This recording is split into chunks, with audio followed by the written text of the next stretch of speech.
నమస్తే, this is సౌవ్య. ఇండియాలో economic emergency. So ఇది ఎందుకు ఎకనామిక్ ఎమర్జెన్సీ అంటే ఏంటి? దీనివల్ల ఇండియాలో ఉన్న ప్రజలకి గానీ లేదా గవర్నమెంట్స్ కానీ వీటికి కూడా అసలు స్ట్రక్చర్ కి ఎలాంటి సమస్య వచ్చే అవకాశం ఉంది? దీనివల్ల లాభమా, నష్టమా? ఇవన్నీ కూడా డీటెయిల్ గా తెలుసుకోవడానికి మనతో పాటు సీనియర్ జర్నలిస్ట్ దమ్ము బాలాజీ గారు ఉన్నారు. సార్ నమస్తే సార్. నమస్తే. Economic emergency. సో అసలు ఎమర్జెన్సీ అంటేనే జనరల్ గా వణుకు పుడుతుంది జనాలందరికీ కూడా, ఎందుకంటే బాగా దాన్ని చవి చూసారు అందరూ. సో ఇప్పుడు మళ్ళీ అలాంటి క్రైసిస్ వస్తాయా? అసలు ఎకనామిక్ ఎమర్జెన్సీ అంటే ఏంటి? అసలు ఎలాంటి ఇబ్బందులు వచ్చే అవకాశం ఉంది అంటే? ప్రపంచంలో చాలా దేశాల్లో ఫైనాన్షియల్ ఎమర్జెన్సీ అంటారు దీన్ని. యాక్చువల్ గా ఫైనాన్షియల్ ఎమర్జెన్సీ అనేది చాలా దేశాల్లో పెడుతూ ఉంటారు. అయితే ఇండియాలో ఇప్పటివరకు పెట్టలేదు. ఫైనాన్షియల్ ఎమర్జెన్సీ అనేది పెట్టలేదు, కానీ ఇప్పుడు పెడతారు అన్న ఒక వార్త బాగా వైరల్ అవుతుంది.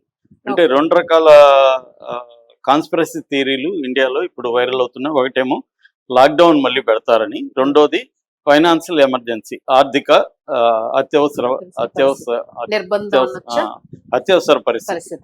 అత్యవసర పరిస్థితి పెడతారు అనేది అంటున్నారు. ఎందుకంటే మనకి ఇప్పుడు ఆర్థిక సంక్షోభం అనేది రాబోతుంది. ముఖ్యంగా మొన్నటి వరకు ఇదంతా కూడా సోషల్ మీడియా, యూట్యూబ్ ఛానల్ మనలాంటి వాళ్ళని తిడుతూ వీళ్ళు అతి చేస్తున్నారు చెప్పారు. కానీ సాక్షాత్తు మోడీ రాజ్యసభలో మాట్లాడిన తర్వాత గుండెల్లో అందరికి రైళ్లు, విమానాలు అన్ని పరిగెత్తున్నాయి. సో ఎందుకంటే ఆయన కోవిడ్ సిచ్యువేషన్ అన్నాడు, పేషెన్స్ అండ్ పెర్జర్వెరెన్స్ అన్నాడు. అంటే అర్థమేమి? ఏం పేషెంట్స్, దేనికి పేషెంట్స్, ఎందుకు పెర్జర్వెన్స్? సో ఇది ఒక రకంగా మనం దేశం అంతా ఉమ్మడిగా ఎదుర్కోవాలి, this is our strength, this is our unity, ఇవాళ ఇలా మోడీ మాట్లాడుతున్నాడు అంటే అందరికి భయం అండి. ఎందుకంటే ఇలాగే ఆయన గత రెండు సందర్భాల్లో, ముఖ్యంగా నోట్లు బ్యాన్ అప్పుడు కానీ లాక్డౌన్ అప్పుడు కానీ ప్రజల్ని ప్రిపేర్ చేయకుండా ఒక గంభీరమైన ముక్కులో మాట్లాడతాడు కదా నాసల్. అలాగా నాసల్ వాయిస్ లో వదిలాడంటే అందరికి ఇప్పుడు భయం అన్నమాట. ఈయన మాట్లాడటం అలాగా ఉంది. అలాగా ఇప్పుడు అందరికి ఏంటంటే ఏం చేయబోతున్నాడు అనేది చర్చలు వచ్చాయి. ఒకటేమో లాక్డౌన్ పెట్టబోతున్నాడు, రెండోది ఫైనాన్షియల్ ఎమర్జెన్సీ ఫస్ట్ టైం ఇండియాలో పెట్టబోతున్నారని. సో అసలు ఫైనాన్షియల్ ఎమర్జెన్సీ ఏంటి, దాన్ని పెట్టడం వల్ల ఏంటి నష్టం ఏంటి, లాభాలు ఏంటి, సామాన్య ప్రజల జీవితాలకి అది ఎలా ఎఫెక్ట్ అవుతుంది అనేది మనం చూద్దాం. మామూలుగా ఫైనాన్షియల్ ఎమర్జెన్సీ అనేది ఆర్టికల్ 360 రాజ్యాంగం ప్రకారం పెట్టచ్చండి. దేశం ఒక ఆర్థిక సంక్షోభాన్ని ఎదుర్కొంటున్నప్పుడు ఫైనాన్షియల్ ఎమర్జెన్సీ అనేది పెట్టచ్చు అనేది ఆ రాజ్యాంగమే ఇచ్చిన హక్కు అనమాట. కాబట్టి దాన్ని బట్టి ఆ రాజ్యాంగాన్ని ఆర్టికల్ 360ని ఎగ్జిక్యూట్ చేస్తూ మోడీ ప్రభుత్వం ఫైనాన్షియల్ ఎమర్జెన్సీని విధించవచ్చు. కాకపోతే అది నిరంతరం పెట్టేదానికి లేదు, పర్టికులర్ పీరియడ్ మాత్రం పెట్టాలి. మళ్ళీ పార్లమెంట్ సమావేశాలు ఇవన్నీ ఉంటాయన్నమాట. దీనికోసం మామూలుగా ఇది పెడితే ఏంటంటే బేసిక్ గా క్యానన్స్ ఆఫ్ ఫైనాన్షియల్ ప్రొపరైటీ అంటారు. అంటే రాష్ట్రాలకు అన్నిటికీ నిబంధనలు జారీ అవుతాయి. నిబంధనలు ఏంటంటే ఇష్టం వచ్చినట్టు ఖర్చు పెట్టడానికి లేదు. రాష్ట్రాలు వేస్ట్ ఆఫ్ స్పెండింగ్ ని కట్ చేసేస్తారు. ఈ ఫైనాన్షియల్ బిల్స్, మనీ బిల్స్ ఉంటాయి, ఇవన్నీ కూడా రాష్ట్రపతి దగ్గర కంపల్సరీ వెళ్ళాలి. రాష్ట్రపతి పర్మిషన్ లేకుండా బిల్లులు ఓకే స్ట్రిక్ట్ గా అయిపోతాయి అన్నమాట. అట్లాగే బారోయింగ్స్ కట్ అయిపోతాయి. ఇప్పుడు ఏంటంటే ఆ అప్పు ఈ అప్పు అని ప్రతి ఒక్కరు అప్పు చేస్తున్నారు. ఇప్పుడు ఆంధ్రప్రదేశ్ 3 లక్షల కోట్లు 2 ఏళ్లలో చేసింది అనేది చెప్తున్నారు.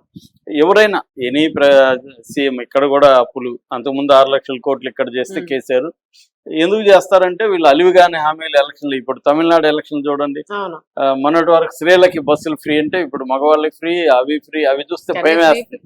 ఎక్కడి నుంచి ఇస్తారా మీరు ఫ్రీ అని? సో అన్ని ఫ్రీలు అన్నమాట. అలాగా ఆ డబ్బులు ఎక్కడి నుంచి ఇస్తారు? సో కాబట్టి అవన్నీ కట్ చేస్తారు, వెల్ఫేర్ స్కీమ్స్ అయిపోతాయి. తర్వాత జీతాలు కట్ చేస్తారండి. ఎవరి జీతాలు అంటే పార్లమెంటరీ ఎంపీలు, ఎమ్మెల్యేలు, జడ్జీలు, ఇలాగా టాప్ గవర్నమెంట్ పొజిషన్ లో కాస్ట్ కటింగ్ ఉంటది అనమాట. అట్లాగే ప్రభుత్వాలు చేసే అదనపు ఫ్లైట్లు వాడడం, ప్రత్యేక ఫ్లైట్లు, హెలికాప్టర్లు, ఇవన్నీ ఉంటాయి కదా, ఇవన్నీ కటింగ్ అనమాట. అంటే బేసిక్ గా ఫైనాన్షియల్ డిసిప్లిన్ అండి. అది అంటే దుర్వినియోగం, డబ్బుల్ని ఒక పొదుపుగా షేప్ కి తీసుకొస్తారు ఒక కంట్రోల్లోకి తీసుకొస్తారు. అది బేసిక్ గా జరుగుతుంది. సో మామూలుగా మనకి ఆర్థిక పరిస్థితి ఆల్రెడీ అంత గొప్పగా లేదు. మామూలుగా అయితే మనకి ఎకనామిక్ సర్వే ఆ మధ్య వచ్చింది. ఎకనామిక్ సర్వే వచ్చినప్పుడు ఆల్రెడీ ఫిస్కల్ డెఫిసిట్ అంటారు. అంటే ఫిస్కల్ డెఫిసిట్ అంటే అర్థం ఎంత ఖర్చు పెడుతుంది, ఎంత వస్తుంది, ఇన్కమ్ ఎంత, స్పెండింగ్ ఎంత, దీనికి మధ్య ఉండే గ్యాప్ అది 4.3% జీడిపిలో ఉందనేది చెప్పింది. అయితే in spite of that 6.8 to 7.4 GDP growth every year ఉంటుంది అనేది సర్వే అంచనా వేసింది. దాంతోపాటు సర్వే కూడా ఇంకోటి చెప్పింది ఏంటంటే, అప్పటికి ఇంకా వార్ రాకముందు చెప్పింది అనమాట, 10 to 20% గ్లోబల్ క్రైసిస్ ఎకనామీలో వస్తుందనేది కూడా ముందే చెప్పింది. ఇప్పుడు అది 50% క్రైసిస్కి వెళ్ళిపోయింది. ఎందుకంటే అంత బాగున్నప్పుడే 10 to 20% క్రైసిస్ 2025లోనే బాగలేదు ఇయర్. మనకి 24-25 ఫిస్కల్ ఇయర్ కానీ 25-26 కానీ అంత గొప్పగా లేదు. మనకి మార్కెట్లు చూసినా ఎగుడు దిగుడుగా ఉంది, మన ఎకనామీ కూడా అంత గొప్పగా లేదు. ఇలాంటి కండిషన్లో ఎందుకంటే తారిఫ్స్ ఒకటి మనకి బాగా దెబ్బతీసాయి. రష్యా దగ్గర నుంచి ఆయిల్ కొన్న రోజులు మనకి కొంతవరకు ఎవ్రీ ఇయర్ బెనిఫిట్ ఉన్నింది. ఎందుకంటే $59 పర్ బ్యారల్కి ఇస్తా ఉండింది రష్యా. ఇవాళ ఎంత ఉంది, 103-104కి వెళ్ళిపోయింది బ్యారల్. ఇంకా యుద్ధం మళ్ళీ కంటిన్యూ అవుతే అది 150-200కి వెళ్ళింది అనుకో, దాదాపు 3 రెట్లు మనకి ఆయిల్ మీద పెట్టాల్సి వస్తుంది. ఇంకా గ్యాస్ అన్ని పెరిగిపోతాయి, మన దిగుమతులు అన్ని రేట్లు పెరిగిపోతాయి. మన ఎగుమతుల మీద ఆల్రెడీ అమెరికా 18% వేసింది. చాలా ఎగుమతులు ఆగిపోతాయి. గల్ఫ్ దేశాలకు వెళ్ళే ఎగుమతులన్నీ ఆగిపోతాయి, ఎగుమతులు ఆగిపోతాయి, దిగుమతులేమో కాస్ట్ పెరిగిపోతుంది. సో ఆటోమేటిక్ గా మనకి ఫైనాన్షియల్ ప్రాబ్లమ్స్ వస్తాయి. దీన్ని ఎలా ఇప్పుడు ఏంటంటే బర్డన్ ని అందరి మీద పంచడం, ముఖ్యంగా డబ్బున్న వాళ్ళ మీద ఎక్కువ బర్డెన్ వేయడం, పేదవాళ్ళని ఆదుకోవడం అనేది ఫైనాన్షియల్ ఎమర్జెన్సీ లక్ష్యం. కానీ ఆ లక్ష్యం అలాగే చేయదు కదా. డబ్బున్నోడు జాగ్రత్తలుగా వాడు ఏవో చేసి వాళ్ళు హుషారుగా ఉంటారు. లేనోడు ఎవడు, దీనివల్ల ఏమవుతుంది, కన్జ్యూమర్ సెక్టర్ పడిపోతుంది, ఎవరు జనం కొనరు, జాగ్రత్తలు పడతారు. కాబట్టి కన్జ్యూమర్ సెక్టర్ లో పనిచేసే ఎంప్లాయీస్ పరిస్థితి ఏంటి? ఇప్పుడు మొత్తం గిగ్ ఎకనామీ ఉంది, క్విక్ కామర్స్ పడిపోతుంది. ఎందుకంటే మనం ఫుడ్ ఆర్డర్ ఇవ్వము, ఉన్నది తినేసి బతుకుదాంలే అనుకుంటాము. ఇంతకు ముందు అంటే టక్కని చూసి ఈరోజు బిర్యానీ తిందాం ఓపెన్ చేయాలని స్విగ్గీని ఏదో ఓపెన్ చేసి పెడతారు. ఇప్పుడు 10 minutes ఆర్డర్ కూడా ఇప్పుడు 1.5 hours 2 hours చూపిస్తున్నాడంట. అవునండి, ఎందుకంటే గ్యాస్ లేదు, పెట్రోల్ ప్రాబ్లం, అన్ని ప్రాబ్లమ్సే కదా వాళ్ళకి. సో అసలు చాలా హోటల్లో, మొన్న హోటల్ పోతే అతను వెజ్ బిర్యానీ తప్ప ఏమీ లేదు సార్ అన్నాడు. కాఫీ టీలు కానీ ఏమీ లేవు హోటల్లో. మేము కాఫీ తాగడానికి వెళ్తే వెజ్ బిర్యానీ మాత్రం తప్ప ఇంకే డిష్ లేదు సార్ అన్నారు. ఉన్నవి కూడా రేట్లు పెంచేశారు. కాబట్టి ఇదంతా అందరి మీద పడుతుందండి. కానీ కొంతమంది ఎప్పుడైనా కూడా, మీకు లాక్డౌన్ అప్పుడు కూడా బాగుపడింది కొంతమంది, నోట్లు బ్యాన్ అప్పుడు కూడా డబ్బు ఉండేవాళ్ళు అంతా హుషారైపోయారు, బ్యాంకులు మేనేజ్ చేసుకున్నారు, వాళ్ళ కన్వర్షన్ చేసుకున్నారు.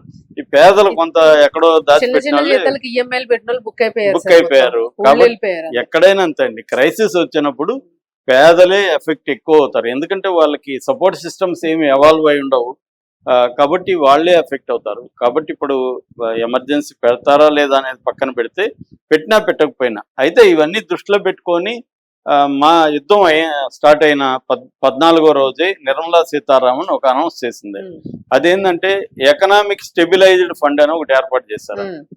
57,300 కోట్లు ఎకనామిక్ స్టెబిలైజ్డ్ ఫండ్ అని ఒకటి ప్రత్యేకంగా ఫండ్ పెట్టి, సో ఈ స్టెబిలైజేషన్ కోసం, చర్యల కోసం ఈ ఫండ్ని వాడడం అనేది చేస్తున్నారు. అంటే మోడీ ప్రభుత్వం ఈ వరల్డ్ క్రైసిస్ లాంగ్ టర్మ్ ఉండబోతుంది, ఈ లాంగ్ టర్మ్ ఉండాలంటే ఎటువంటి చర్యలు తీసుకోవాలి అనే దాని మీద కసరత్తులు చేస్తున్నారు, తమ పరిధిలో చేస్తున్నారు. దాంతోపాటు ప్రతిపక్షాలన్నింటినీ కూడా లైన్లోకి తీసుకున్నారు.